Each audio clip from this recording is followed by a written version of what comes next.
Cougar fans, welcome to this postseason edition of Coach's Corner. My name is Patrick Lewis, and we're here because your Clark Cougars varsity basketball team has beaten CCD in their first postseason tournament game, and we are about to face CHCA for the third time this season. Let me introduce star of the show, as always, Darnell Parker. Thank you for joining me, sir. Good to see you again. Glad to be still practicing. Yeah, glad to still practicing, still playing some games. Hopefully we can after this. We'll talk a little bit about that later. But so quickly, let's just get into CCD. Okay, we beat them by 16 points earlier in the season.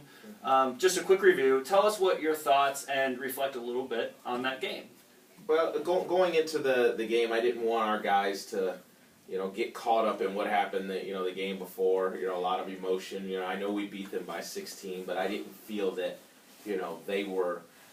they played their best game, and obviously right? I didn't think we played our best game. But I thought that we played a lot better than them that day, and they have shown signs of playing better. So I didn't want our guys going into the game overconfident.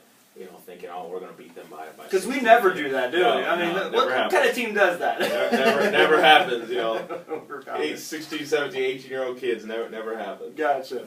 Cool. So, if you have a takeaway, because it was an up-and-down kind of game, we had a lead going in the fourth quarter, and they scored 29 points in the fourth quarter. It seems like we can never hold on to a lead. Right. Well, tell me your experience in that fourth quarter. What did you see? It was a combination of us, not being patient again, and then a combination of them actually, starting to make shots that they weren't making at the beginning of the game. I thought we kind of, got away defensively, at times. We even mentioned this to the guys. We were playing defense as if we were losing the game. I mean, we were chasing them around all over the court instead of staying with our principles and.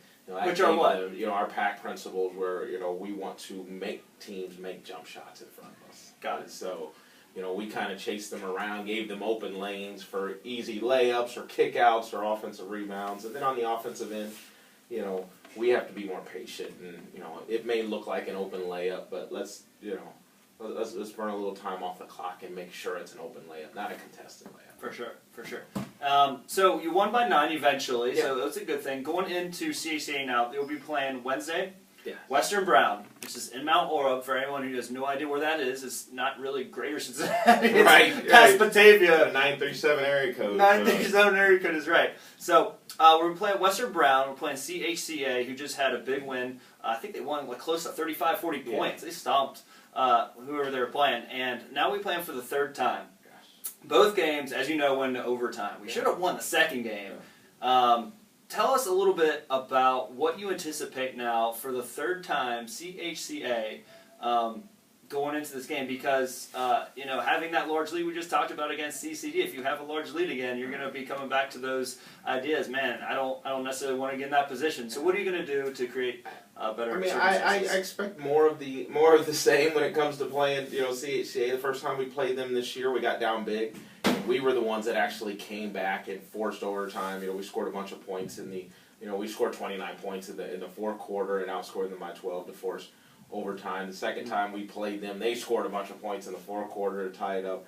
And 3 out of the last 5 times we played them, the games has gone into overtime.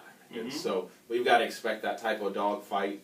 For the first time all year, I think both teams are relatively healthy as they're we're going to be. They should have their full complement. We'll be close to our full complement of guys. So it should be fun playing those guys again. It will be, and this is the second time in a year. Last year we played them in the postseason as well in the second round, right? And we lost to them, unfortunately. That they had actually Prince Sammons.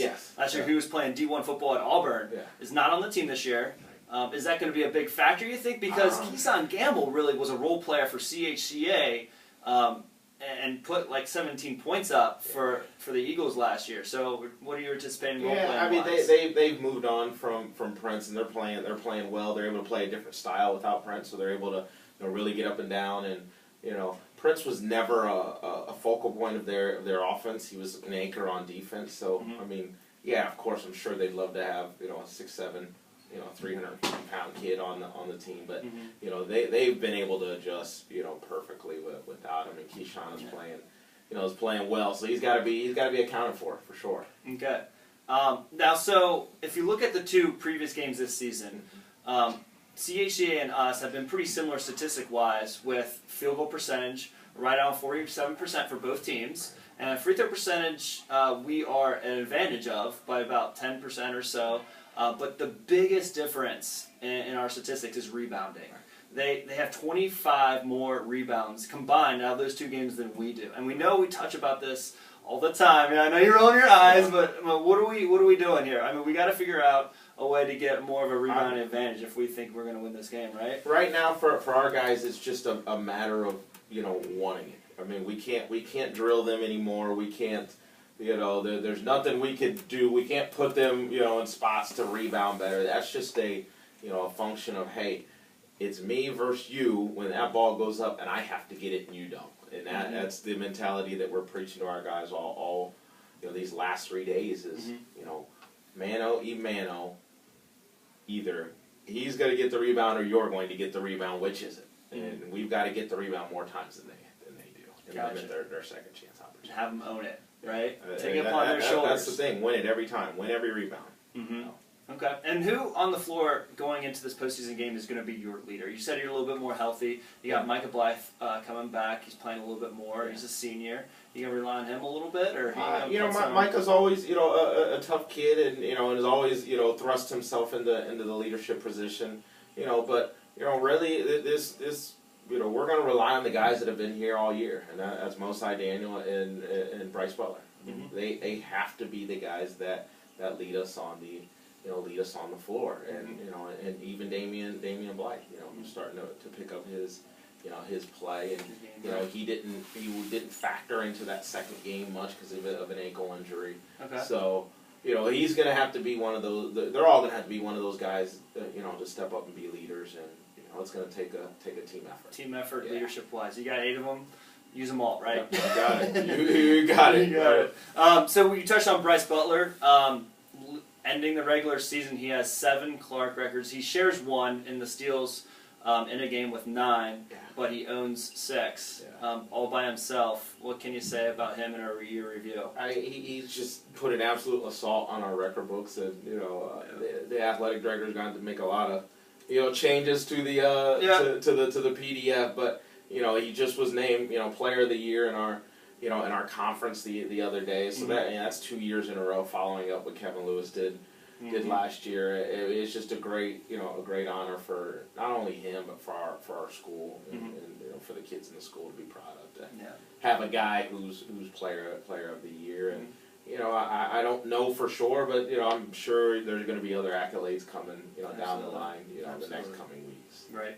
And that's a testament to you. You should take credit for that as well. I mean, staying humble. Honestly, you were Coach of the Year last year. You had Kevin, Player of the Year, and then Bryce this year. Yeah. It's a testament to you to keep bringing these kids in and giving them some confidence, saying like, this is what we need to do for you to succeed. So, congrats to you in that position. Yeah, well, they play the games. I haven't scored any buckets the last couple years, so we as a staff try to put them in a position to be successful. And kids like that. That's why they want to play. Mm-hmm. That's why our numbers are up. That's why guys want to come here and play, and first time ever having a freshman team. So that's cool. That's a cool thing here at Clark. So. It is. And speaking of freshmen, you're just doing all the segues for me. I don't even know why I'm here. But let's talk about the freshman squad right now. First ever Miami Valley Conference champions.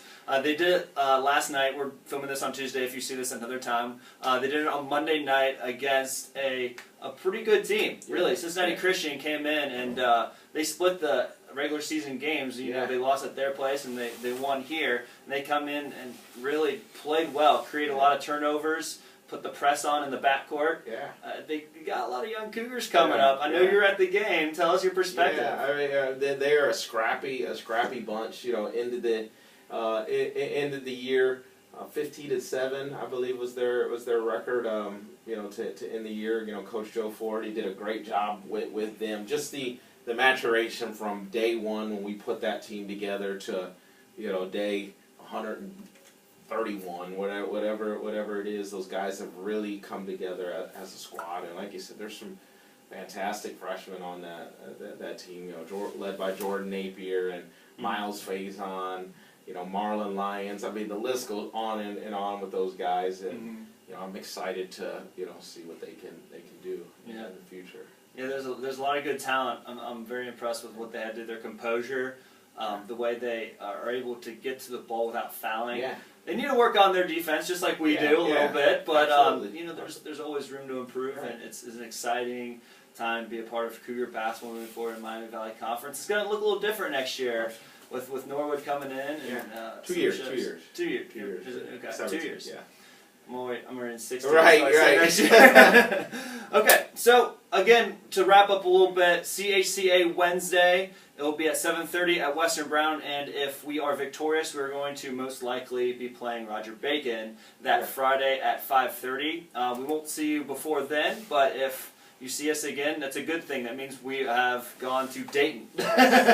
University of Dayton Arena Welcome Center is going to invite us up there, and we're going to have a blast. So hopefully we see you again. My name is Patrick Lewis Darnell. Again, hopefully it's not the last time, but if it is, it's a great season with you. Thank you. Sir, I appreciate all you've done to make time for us here at Clark Montessori High School, and you do a great job doing that. So Appreciate it. hope to see you all again soon.